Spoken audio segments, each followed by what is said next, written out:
Hello, good afternoon, जय श्री कृष्ण।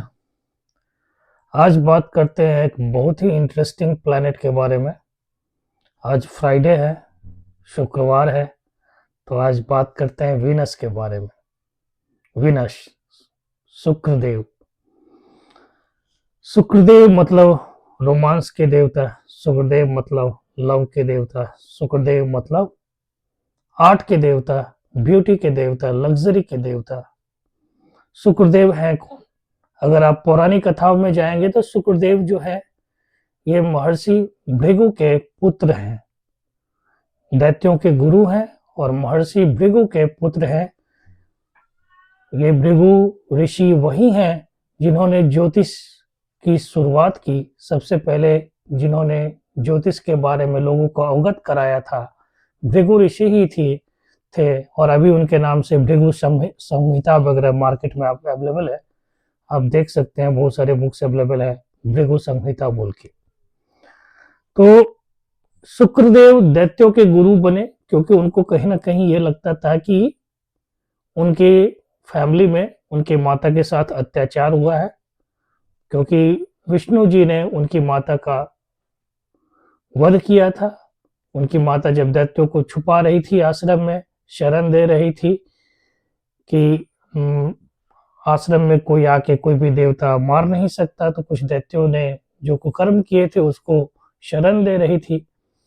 और चूंकि ऋषि पत्नी थी तो कोई देवता किसी का हिम्मत भी नहीं था कि ऋषि की पत्नी पे जाके उनसे कुछ कर सके, और वो खुद ही एक बहुत बड़ी पोटेंशियल था उनका। किसी में इतना ना तो साहस था और ना ही किसी में इतनी पावर थी कि उनका सामना कर पाता, तो विष्णु जी ने उनका वध किया था।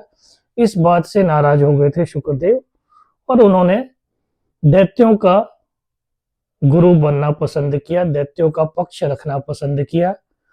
अब उस टाइम में जब हम बात कर रहे हैं, ये बात करें सतयुग की, सतयुग में ऐसा नहीं होता था कि देवता ही 100% सही थे और दैत्य ही 100% गलत थे।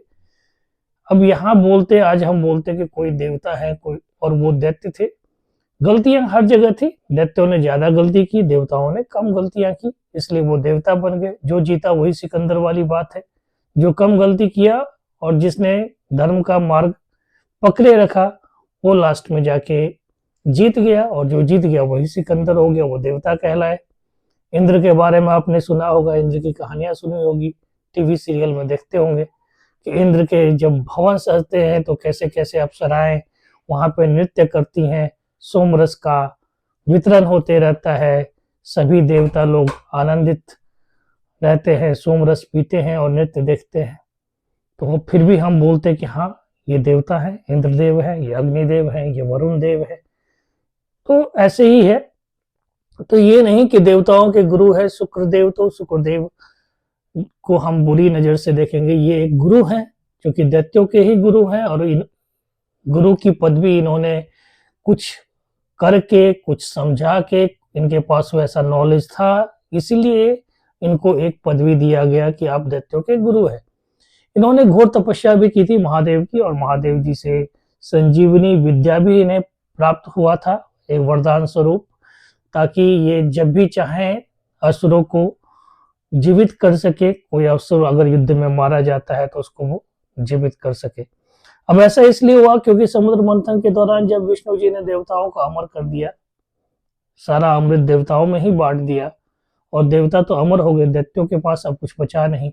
जब भी युद्ध होता था उसके बाद तो देवता तो अमर थे, मर नहीं सकते थे, और देवता शक्तिशाली, और दानव जो थे वो शक्तिशाली होते हुए भी अगर जो मर गया वो मर गया, दानवों की संख्या कम होती गई। तो इस बैलेंस को बनाने के लिए शुक्रदेव ने महादेव की तपस्या की और उनको संजीवनी विद्या प्राप्त हुआ, जिसमें महादेव ने उन्हें बोला कि आप अपनी इस विद्या का इस्तेमाल करके जो भी दानव मर गए हैं युद्ध में उनको दोबारा आप जीवित कर सकते हैं। तो ये एक छोटा सा रेफरेंस था, अब ज्यादा अंदर नहीं जाऊंगा पौराणिक कथाओं में कि क्या और हुआ नहीं हुआ। बात करते हैं Shukradev as a planet, as a ग्रह। शुक्रदेव ग्रह के रूप में कैसे हैं? अब कुंडली में उनका क्या प्रभाव पड़ता है, आपके लग्न में, आपके चार्ट में शुक्रदेव की पोजीशन क्या इफेक्ट डालती है? अगर शुक्रदेव लेट से आपके लग्न कुंडली में फर्स्ट हाउस में बैठे हुए हैं तो क्या रिजल्ट देंगे? शुक्रदेव, जैसा मैंने बताया कि अनकंडीशनल लव होता है। शुक्रदेव ये नहीं देखते कि ये प्यार सही है या गलत, ये एक अनकंडीशनल अनकंडीशनल लव है, जिसकी कोई मेजरमेंट नहीं है, जिसकी कोई लिमिट नहीं है। तो यही रिप्रेजेंट करते हैं वीनस। अगर फर्स्ट हाउस में वीनस बैठते हैं तो आपको अनकंडीशनल लव होगा खुद से। आप अपने आप से प्यार करोगे। आपको लगेगा कि मैं कितना स्मार्ट दिखूं, मैं कितना अच्छा दिखूं। आप अपने ऊपर मेहनत करोगे, आपका ड्रेसिंग सेंस अच्छा होगा, आप अच्छे हेयर स्टाइल रखोगे, आप अपनी पर्सनालिटी को अच्छा बना के रखोगे। और यहाँ से शुक्रदेव दृष्टि डालते हैं, इनकी 7th दृष्टि जाती है मैरिज हाउस में। तो आपकी स्पाउस भी अच्छी होगी। आप अपने स्पाउस को बहुत ज़्यादा प्यार करोगे, उसका भी ख्याल रखोगे। आप ये भी देख के चलोगे कि आपके स्पाउस जो है सुंदर दिखे, उस पे पैसे खर्च करोगे, स्पाउस के पर्सनैलिटी इंप्रूवमेंट पे पैसे खर्च करोगे। अगर सेकंड हाउस में शुक्रदेव आ जाते हैं, वीनस आ जाता है, तो क्या इफेक्ट होता है? सेकंड हाउस में जब वीनस आएंगे तो आपको अपने फैमिली से अटैच बनाएंगे। आप अपने फैमिली मेंबर के लिए से एक डोमेस्टिक मेंबर की तरह, एक डोमेस्टिक ह्यूमन की तरह फैमिली मेंबर के साथ बिहेव करेंगे। लेकिन यहाँ पे इनकम के लिहाज से शुक्रदेव आपको पॉजिटिव रिजल्ट नहीं देंगे, क्योंकि सेकंड हाउस इनकम का भी होता है। और यहाँ पे अगर शुक्रदेव बैठे हैं, शुक्रदेव जैसे कि रोमांस है, लव है, आर्ट है, इन सभी एट्रीब्यूट से एसोसिएटेड है वीनस, तो ये एक सॉफ्ट प्लैनेट है। तो इनकम के लिहाज से आपको थोड़ा बहुत स्ट्रगल कराएंगे। अब थर्ड हाउस में जाते हैं। थर्ड हाउस में जब शुक्रदेव बैठते हैं, वीनस बैठते हैं, तो आपको अपने सिबलिंग के साथ अनकंडीशनल लव हो सकता है। आप अपने भाई बहनों के साथ जो है बहुत ज़्यादा प्यार करेंगे, आप उनके साथ इंजॉय करेंगे। और शुक्रदेव यहाँ पे बैठते हैं तो ये भी बोलते हैं कि आपको जो है सो थोड़ा बहुत स्ट्रगल करना पड़ेगा। मतलब आप ज़्यादा हार्ड वर्किंग नहीं बनोगे। आपके एक बोलते हैं ना कि कामचोर, मतलब आप काम का जब बात आएगा तो आप अपना लेजीनेस शो करोगे, वहाँ पे एक्टिवली पार्टिसिपेट नहीं करोगे। तो इस सेंस में बोला जाता है कि आप एक कामचोर जैसा बिहेव करोगे, कि आप उतना अपने वर्क को सीरियसली नहीं लोगे। अब बात करते हैं फोर्थ हाउस में। फोर्थ हाउस में अगर शुक्रदेव आते हैं तो ये मतलब जो है अच्छा रिजल्ट देंगे। हालांकि ये मून का है, मदर का घर है, तो ये आपके मदर के साथ आपका अनकंडीशनल लव हो सकता है। आपको लग्जरी गाड़ियों का शौक हो सकता है, व्हीकल्स का शौक हो सकता है, प्रॉपर्टी बाय परचेज करने का आपको बहुत ज़्यादा शौक हो सकता है। तो ये सारी एट्रीब्यूट्स आपको यहाँ पे अनकंडीशनल लव मिलेगा फोर्थ हाउस में। अब शुक्रदेव अगर फिफ्थ हाउस में चले जाए, वहां पे वीनस आपके फिफ्थ हाउस में लिखे हुए हैं, तो आपको अनकंडीशनल लव होगा अपने बच्चों से। शादी के बाद जो आपके बच्चे होंगे, आप उनसे बेइंतहा प्यार करोगे। अपने बच्चों से आप जो है उनके लिए कुछ भी करोगे, उनकी हर डिमांड पूरी करोगे। अगर यहाँ पे देखा जाए कि एडुकेशन के लिहाज से, तो आप अपने एडुकेशन को भी प्यार कर सकते हो आप, की ये लालसाएं रहेगी कि आपकी अच्छी एडुकेशन हो। अब शुक्रदेव को डाल, लेकिन यहाँ पे ये भी है कि फिफ्थ हाउस में क्या होता है कि ये सन का हाउस है। इसके जो परमानेंट ओनर है वो सूर्यदेव है। तो सूर्यदेव शुक्र के कुछ एट्रीब्यूट्स को यहाँ पे जला देंगे। यहाँ पे जहाँ पे सन होता है, वहां पे सूरज होते हैं, वहां पे ताप होता है। तो शुक्रदेव को कहीं ना कहीं पॉजिटिव रिजल्ट नहीं देने देंगे इन टर्म्स ऑफ एडुकेशन। बच्चों के साथ तो ठीक रहेगा, लेकिन एडुकेशन में कहीं ना कहीं प्रॉब्लम आ सकती है। हो सकता है कि एडुकेशन जो आप चाहते थे वो आपको मिल नहीं पाया, आप अपनी एडुकेशन पूरी नहीं कर पाए किसी रीजन से। अब डालते हैं शुक्रदेव को सिक्स्थ हाउस में। जब शुक्रदेव वीनस आते हैं आपके सिक्स्थ हाउस में, सिक्स्थ हाउस अगेन जो है वो अच्छा घर नहीं है, त्रिशडाया हाउस है। जैसे थर्ड, सिक्स्थ एंड 11th ये त्रिशडाया हाउस होते हैं। और सिक्स्थ और 12th जो है वो 8th एंड 12th वो नेचुरली बैड हाउस होते हैं। तो इन हाउस में शुक्रदेव थोड़ा सा बैड रिजल्ट, उतना ज़्यादा अपना अच्छा रिजल्ट नहीं दे पाते। तो अगर सिक्स्थ हाउस में वीनस बैठे हुए हैं तो आपको अच्छा रिजल्ट नहीं देंगे। ये रोग रिपू ऋण का हाउस है। तो यहाँ पे आपको दुश्मन आपके वर्क प्लेस पे परेशान कर सकते हैं। आप के कर्जे हो सकते हैं, आपको कोई बीमारी हो सकती है, कोई सीरियस बीमारी हो सकती है, रिप्रोडक्टिव ऑर्गन को लेके, और सेक्सुअल डिसऑर्डर हो सकता है। इन केस ऑफ फीमेल, ये यहाँ पे 6th हाउस का जो है वीनस, ये जो है मोलेस्टेशन का भी शिकार बनाता है इन चाइल्डहुड। तो 6th हाउस और 8th हाउस में भी, अगर 8th हाउस में भी किसी के फीमेल के चार्ट में वीनस बैठे हुए हैं, तो वहां पे हाई चांस है कि बचपन में मोलेस्टेशन का कुछ ऐसा केस रहा हो। तो पेरेंट्स को ये देखना चाहिए कि हाँ, अगर ऐसा कोई प्लेसमेंट है उनकी बच्ची के कुंडली में, तो किसी पे ट्रस्ट ना करें। ऐसे नहीं कि किसी रिश्तेदार के घर गए, बेटा वहीं पे सो जाओ और यहीं पे रह लो। उनको जो है थोड़ा सा केयरफुल होना चाहिए यहाँ पे। अब 7th हाउस आता है। 7th हाउस में जब वीनस बैठते हैं तो क्या होता है, 7th हाउस होता है आपके पार्टनर का हाउस, आपके स्पाउस का। तो यहाँ पे आपको रोमांटिक बनाएगा, आपके पार्टनर के साथ रिलेशनशिप बहुत अच्छा रहेगा, आपका अनकंडीशनड लव रहेगा अपने पार्टनर के लिए, अपने स्पाउस के लिए। अब जब हम वीनस की बात करते हैं, तो वीनस मतलब ये नहीं कि वीनस सिर्फ वाइफ है। वीनस ऐसा नहीं कि आप बोल सकते हैं कि वीनस जो है सिर्फ वाइफ को ही रिप्रेजेंट करता है। वीनस जो है कोई भी हो सकता है। वीनस आपका स्पाउस हो सकता है। अगर फीमेल है तो फीमेल के केस में उसका हस्बैंड होगा, वो भी वीनस को रिप्रेजेंट करता है। और मेल है तो मेल के केस में उसकी वाइफ होगी, वो भी वीनस को रिप्रेजेंट करता है। तो सिंपल सी बात है कि अगर आप अपना वीनस को स्ट्रॉन्ग करना चाहते हैं, तो आपका अपने स्पाउस के साथ टर्म जो है वो अच्छा होना चाहिए। अब 7th हाउस में अगर वीनस बैठे हुए हैं, तो ये क्या करेंगे, ये आपको स्पाउस के साथ जो है आपका अनकंडीशनड लव होगा। आपको अपने बिजनेस जो है, बिजनेस जो भी व्यापार है आपका, उसके साथ अनकंडीशनड लव होगा। आप जो है काम करना पसंद करेंगे। अब वीनस आ जाते हैं 8th हाउस में। जैसे पहले भी बताया कि 8th हाउस में वीनस आ गए तो ये जो है यहाँ पे रॉटन इफेक्ट हो जाता है। या 8th हाउस में इंस्टेड कोई भी प्लैनेट नहीं बैठा हो तो अच्छा है, 8th हाउस खाली हो तो अच्छा है। क्योंकि 8th हाउस में अगर कोई भी प्लैनेट बैठेगा तो वो बैड रिजल्ट ही देगा। अब अगर वीनस बैठ जाते हैं 8th हाउस में, तो पहले बताया 6th हाउस की तरह ही कि यहाँ पे फीमेल के चार्ट में मोलेस्टेशन का केस हो सकता है। 8th हाउस में वीनस बैठे हुए हैं, तो यहाँ पे आपको जो है कुछ सिक्रेटिव डिजीज भी हो सकता है जो रिकॉग्नाइज नहीं हुआ हो।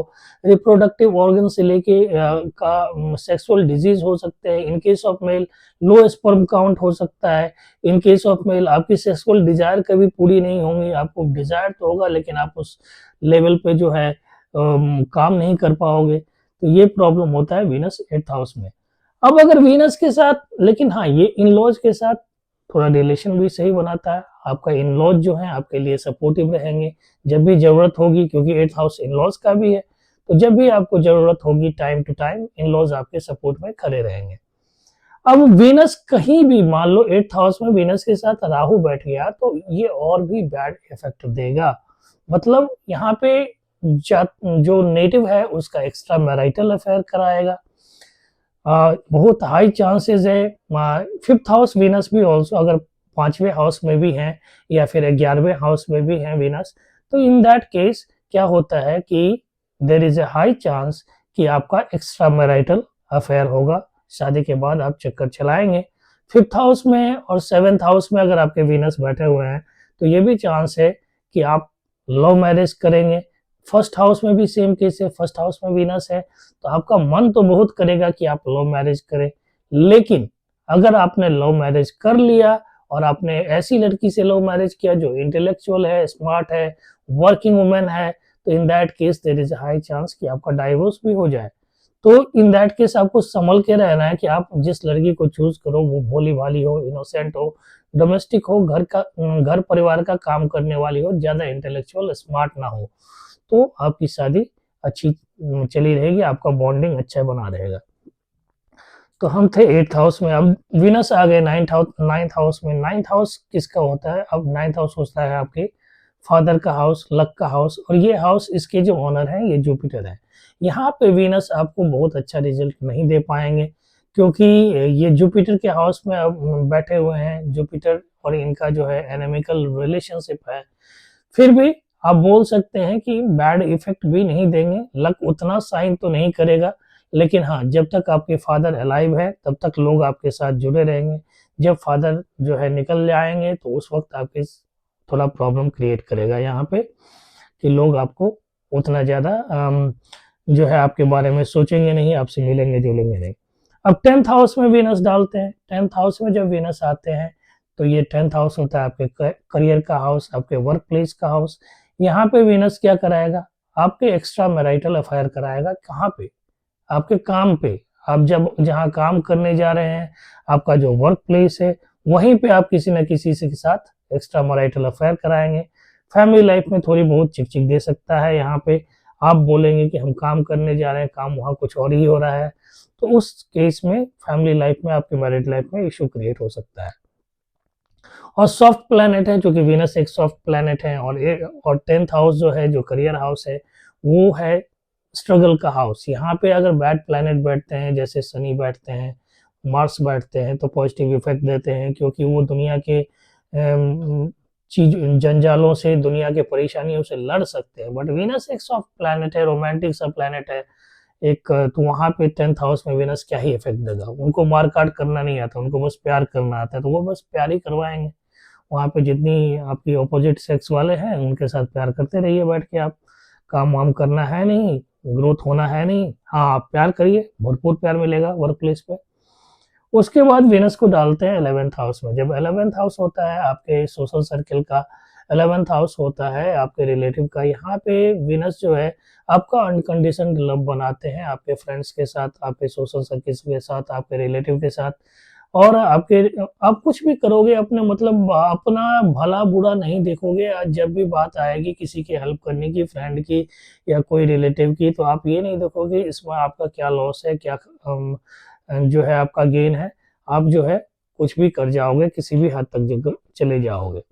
अब वीनस 11th हाउस में ये भी बोलता है कि आपको अपने प्रेस्टीज से, अपने पब्लिक स्टेटस से प्यार होगा। आप अपने स्टेटस के लिए, अपने पब्लिक इमेज के लिए कुछ भी कर सकते हो, मतलब सर भी कटा लेंगे, लेकिन अपना इमेज पे धब्बा नहीं लगने देंगे, दाग नहीं लगने देंगे। अब वीनस चले जाते हैं 12th हाउस में, जो लास्ट हाउस है आपके चार्ट का। अगर 12th हाउस में वीनस बैठे हैं, 12th हाउस होता है फॉरेन सेटलमेंट का। फॉरेन सेटलमेंट का 12th हाउस होता है हॉस्पिटल का, जेल का। यहाँ से देखते हैं हम मेडिटेशन का। 12th हाउस में वीनस बैठे हैं तो there is a high possibility कि आपकी जो शादी हो वो दूर जगह हो। आपका जो अफेयर हो, जिस लड़की के साथ अफेयर हो, वो आपके बहुत दूर फॉरेन कंट्रीज में हो, या फिर आपके कल्चर से, कंप्लीटली डिफरेंट कल्चर से बिलोंग करती हो।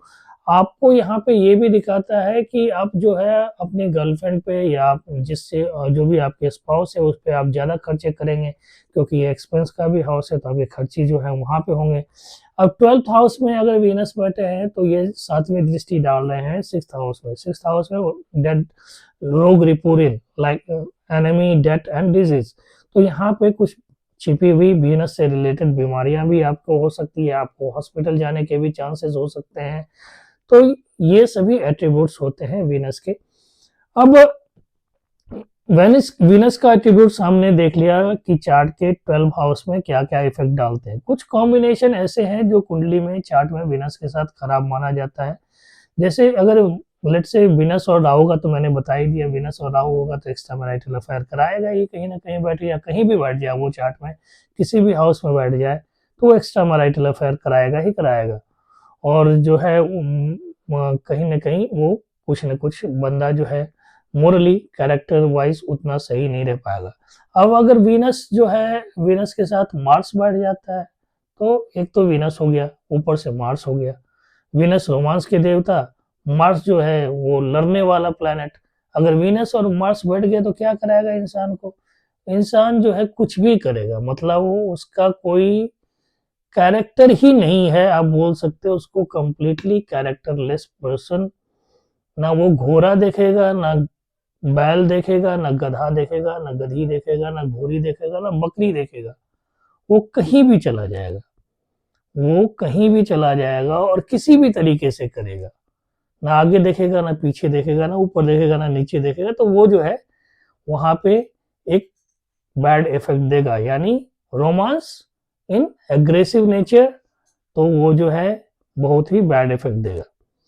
अब वीनस के साथ मरकरी बैठते हैं तो क्या होता है, वीनस के साथ अगर मरकरी आ गए, बुध आ गए, तो बुध को बोला जाता है प्रिंस। प्रिंस है बुध, एक बच्चा है जिस बोला जाता है बुध जो है प्लैनेट एक सॉफ्ट प्लैनेट है, एक बच्चा है, एक प्रिंस है। सन को राजा बोला जाता है, मार्स को सेनापति बोला जाता है, योद्धा बोला जाता है, और मून को आज जो है वो रानी बोला जाता है, क्वीन है। वैदिक में मून को, चंद्रमा को हम ये क्वीन नहीं बोलते हैं, लेकिन नॉर्मली न्यूमरोलॉजी वगैरह में या फिर आप लाल किताब में मून को क्वीन ही समझते हैं। और बुध को एक राजकुमार बोला जाता है, एक प्रिंस बोला जाता है। तो राजकुमार है, बच्चा है, उसका मन तो बहलेगा, इधर उधर भागेगा ही भागेगा। और वीनस जो है रोमांस। अब बच्चे को एक बार मिल गया रोमांस, बच्चा बोलेगा मुझे और चाहिए। फिर अगले दिन बच्चा बोलेगा मुझे और चाहिए। फिर अगले दिन बच्चा बोलेगा, उसका मन मन के अंदर जो बच्चा बैठा हुआ है वो बच्चा बोलेगा यार इसमें मजा नहीं आया, कुछ और ट्राई करते हैं, ये वाला पेन सही नहीं है, ये वाला टॉफी सही नहीं है, दूसरा टॉफी ट्राई करते हैं, आज आज दूसरा पेन खरीद के लाते हैं। तो यही सिस्टम यहाँ पे होगा कि यार वीनस और मरकरी बैठे हैं, तो एक जगह से मन उसका भरेगा ही नहीं, वो 10-10 जगह जाएगा, अलग अलग चीजें ट्राई करेगा। तो ये सारे कॉम्बिनेशंस वीनस के साथ होते हैं। अगर ओवरऑल आप बात करें कि वीनस कैसे प्लैनेट है, मेरे हिसाब तो वीनस बहुत अच्छे प्लैनेट है। और जो है इनका रेस्पेक्ट होना चाहिए, एक ग्रेटिट्यूड शो होना चाहिए हर पर्सन को। जो है एक ग्रेटिट्यूड शो करनी चाहिए, क्योंकि यही वो देवता है जो आपको आपकी पर्सनल लाइफ, आपकी मैरिड लाइफ या आपकी फैमिली लाइफ को खुशहाल बना के रखते हैं। आपको चाहिए, आप लग्जरी की बात करें, आप व्हीकल्स की बात करें, गाड़ियों का की सुख की बात करें, आपके रोमांस की बात करें, यही सब तो चाहिए लाइफ में, और क्या चाहिए। आज के दुनिया में यही चाहिए, एक परफेक्ट फैमिली लाइफ बिताने के लिए, एक खुशहाल जिंदगी जीने के लिए वीनस का एट्रीब्यूट्स होना हमारे लाइफ में, उनका जो है ब्लेसिंग्स होना बहुत ज़्यादा जरूरी है। तो इसलिए वीनस जो है हमारे लिए इम्पोर्टेंट हो जाते हैं। तो आज यही ख़त्म करते हैं, फिर कभी मौका मिला, टाइम मिला तो कुछ और वीडियोस लेके आपके सामने में आऊँगा। तब तक आप लोग जुड़े रहें मेरे साथ। इस वीडियोस पर जितना हो सके आप लाइक करें, कमेंट करें और शेयर करें, और बताएं कि आपको कैसा लगा। धन्यवाद।